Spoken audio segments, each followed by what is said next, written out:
আমি সোনালী লাইফ থেকে আরমান বলছিলাম, ইউনিট ম্যানেজার।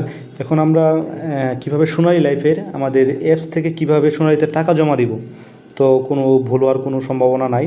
তো আমরা একদম সঠিকভাবেই এই আমাদের SLI অ্যাপস থেকে আমরা অ্যাপসটা ডাউনলোড করে নেওয়ার পরে সিং আপ করবো। সিং আপ করার পরে ইউজার আইডি এবং পাসওয়ার্ডটা আমরা দিব, যার ইউজার আইডি এবং পাসওয়ার্ডটা দিয়ে দেখবো।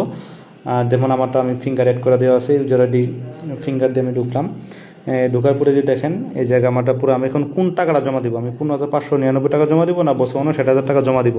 এই জায়গা অপশন আছে মেক পেমেন্ট, এই জায়গা একটা আছে, এই জায়গা একটা, বাকি এইভাবে আমরা যে কটা পলিসি থাকবে ওই কটা লিখতে হবে। যেমন আমি 59,000 টাকা জমা দিব, মেক পেমেন্ট। এই জায়গা যাবে যে অনলাইন পেমেন্ট, এখন কোন গেটওয়ে থেকে মানে পেমেন্টগুলো জমা দিব, এই অপশনগুলো আসবে।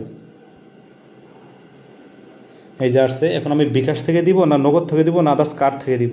যেমন বিকাশ থেকে দিলে বিকাশে যাবেন, যার পরে যে পে উইথ বিকাশ যাবেন, যার পরে এই জায়গায় আপনার মোবাইল নাম্বারটা লিখবেন। যেমন আমার মোবাইল নাম্বারটা হচ্ছে 0195983560। মোবাইল নাম্বারটা লেখেন, লেখার পরে যে কনফার্ম করুন, কনফার্মে ক্লিক করবেন। এই জায়গায় আপনার ভেরিফিকেশন একটা কোড আসবে, কোডটা দিবেন, পাসওয়ার্ডটা দিবেন, হয়ে যাবে। তার বিকাশ থেকেও এই জায়গা থেকে দিতে পারবেন। চাইলে আবার সাপোজ মনে করেন এই জায়গায় যাবেন, যা নগদ থেকে দিবেন, নগদ থেকেও সেম মোবাইল নাম্বারটা দিবেন, আপনার ভেরিফিকেশন কোডটা আসবে, দিয়ে যে প্রসেসে দিবেন, তাই হয়ে যাবে।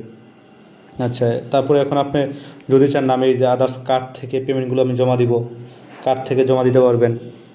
সব রকম অপশন আসবে এই জায়গা, যেমন বা মোবাইল ব্যাঙ্কিংয়ের মাধ্যমে দিতে পারবেন, রকেট, পকেট, যে কোনো জায়গা থেকেই, এম ক্যাশ। তারপর নেট ব্যাঙ্কিংয়ের মাধ্যমে পেমেন্ট জমা দিতে পারবেন, MTV, এমপে, জেপি। তারপর কার্ড থেকে, যেমন এই যে এখন কার্ড থেকে কীভাবে জমা দিবেন, বা আপনি ডাচ বাংলা থেকে জমা দিতে পারবেন, নেক্সাস পে থেকে, এই যে নেক্সাস পে দিবেন 59,000 টাকা, যেমন আমারটা। তারপর এই যে কার্ড নাম্বার লিখবো, আমার নাম লিখবো এবং পিন দিলে যে সাবমিট দিলে হয়ে যাবে। তারপর চাইলে এই যে আপনার এই যে আদার্স কার্ডের আপনার থেকে যা দিতে পারবেন, যে কোনো ভিসা কার্ড থেকেও আপনার করতে পারবেন, কোনো সমস্যা নেই। সব রকম অপশন থেকে আপনি পেমেন্টগুলো জমা দিতে পারবেন। ওকে, আসসালামু আলাইকুম।